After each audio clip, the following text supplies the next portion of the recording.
యదాల నిజాలు వెలుగు తీసే కైజార్ మీ పృథ్వీ టుడే. అనకాపల్లి జిల్లా అనకాపల్లి కసింకోట మండలం తేగాడ మోడల్ స్కూల్లో స్వర్ణాంధ్ర స్వచ్ఛాంధ్ర కార్యక్రమంలో పాల్గొన్న హోంమంత్రి అనిత, జిల్లా కలెక్టర్ విజయ్ కృష్ణన్ తేగాడ పాఠశాలలో విద్యార్థులతో సరదాగా ముచ్చటించిన హోంమంత్రి అనిత, విద్యార్థులు క్రీడా మైదానం కావాలని కోరగా త్వరలోనే గ్రౌండ్ ఏర్పాటు చేస్తామని హామీ ఇచ్చిన మంత్రి. జాతీయ బాలికా దినోత్సవం సందర్భంగా పాఠశాలలో విద్యార్థినులతో కలిసి కేక్ కట్ చేసిన హోంమంత్రి అనిత, స్వర్ణాంధ్ర స్వచ్ఛాంధ్ర కార్యక్రమంలో భాగంగా ముఖ్యమంత్రి చంద్రబాబు రాష్ట్రంలో ఏదో ఒక ప్రాంతంలో పాల్గొంటున్నారు. ప్రతి ఒక్కరూ పరిసరాలు పరిశుభ్రంగా ఉంచుకోవాలి. ప్రభుత్వ పాఠశాల విద్యార్థులను చూస్తే ఎంతో ముచ్చటేస్తుంది. పరిసరాలు పరిశుభ్రంగా ఉండేలా విద్యార్థులకు అవగాహన కల్పించాలి. బాలికలు ధైర్యంగా ఉండాలి. కొంతమంది పిల్లలు సోషల్ మీడియాకు అలవాటు పడి జీవితాలను నాశనం చేసుకుంటున్నారు. చిన్న చిన్న పొరపాట్ల వలన పిల్లలు జీవితాలను నాశనం చేసుకోకండి. పిల్లలు మంచిగా చదువుకొని మహోన్నత స్థాయికి వెళ్ళాలి.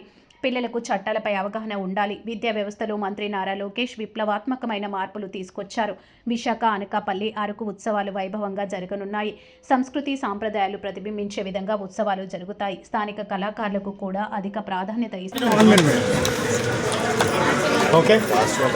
ఈరోజు అందరికీ నమస్కారం అండి. ఈరోజు స్వచ్ఛాంధ్ర స్వచ్ఛ మిషన్లో భాగంగా ఈరోజు కసింకోట మండలం ఇక్కడికి రావడం జరిగింది. ఈరోజు కలెక్టర్ గారు మేమందరం కూడా ఈ స్కూల్కి రావడం జరిగింది. ముఖ్యంగా ఇక్కడికి వచ్చిన తర్వాత ఇక్కడ కంపల్సరీగా గౌరవ ముఖ్యమంత్రి గారు ప్రత్యేకంగా స్వచ్ఛాంధ్ర మీద దృష్టి పెట్టి వచ్చిన 1.5 years నుంచి కూడా ప్రతి నెల ఒక నియోజకవర్గంలో ఈ కార్యక్రమంలో ఆయన కూడా పాల్పంచుకోవడం, అదేవిధంగా కలెక్టర్లు, అదేవిధంగా మంత్రులు, ఎమ్మెల్యేలు అందరూ కూడా ఈ కార్యక్రమంలో పాల్పంచుకోవడం కూడా జరుగుతుంది. అంటే ప్రత్యేకంగా పరిశుభ్రత మీద ఎంత దృష్టి పెట్టారో గౌరవ ముఖ్యమంత్రి గారు మనందరికీ కూడా అర్థమవుతుంది.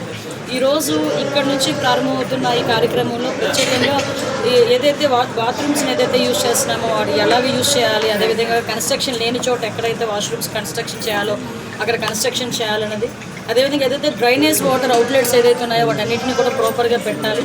గ్రామాల అభివృద్ధి అన్నది ఇంటి నుంచి కూడా స్టార్ట్ అవ్వాలనే ఉద్దేశంతో స్కూల్ లెవెల్లో ఉన్న స్కూల్ పిల్లలకి కూడా అవేర్నెస్ క్రియేట్ చేయడానికి ఈరోజు గ్రామాల నుంచి స్కూల్ లెవెల్ నుంచి కూడా ఈ కార్యక్రమాన్ని చేపట్టడం జరిగింది. ఇది అతి తొందరలోనే సక్సెస్ఫుల్గా పూర్తయి స్వచ్ఛాంధ్రప్రదేశ్ ఏదైతే మేము కలలుగా స్వచ్ఛాంధ్రప్రదేశ్ ఏదైతే ఉందో అది అతి తొందరగానే మేమందరం కూడా సాకారం చేసుకుంటాం నమ్మకం కూడా మాకుంది.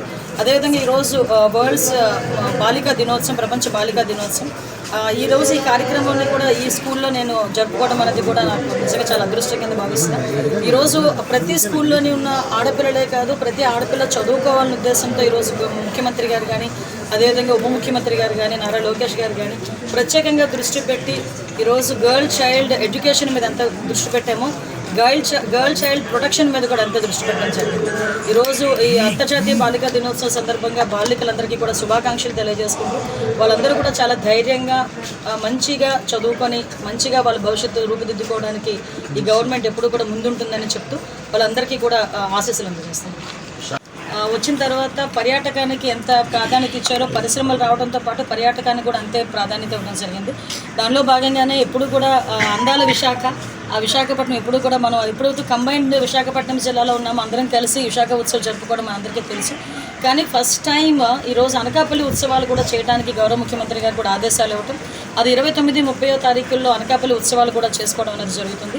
అంటే ఓవరాల్గా 29వ తారీఖు నుంచి 1వ తారీఖు వరకు విశాఖపట్నం, అనకాపల్లి అండ్ అరకు ఈ 3 చోట్ల కూడా బ్రహ్మాండంగా ఉత్సవాలు జరుపుకోవడమే కాకుండా మన సంస్కృతిని, సంప్రదాయాలని అడ్డం పట్టేటట్టుగా ఈ కార్యక్రమాలు ఉండడం, అదేవిధంగా లోకల్ టాలెంట్ని కూడా ఈరోజు ప్రొజెక్ట్ చేసుకునే విధంగా ఈ కార్యక్రమాలు ఉండటం అనేది కూడా జరుగుతుంది.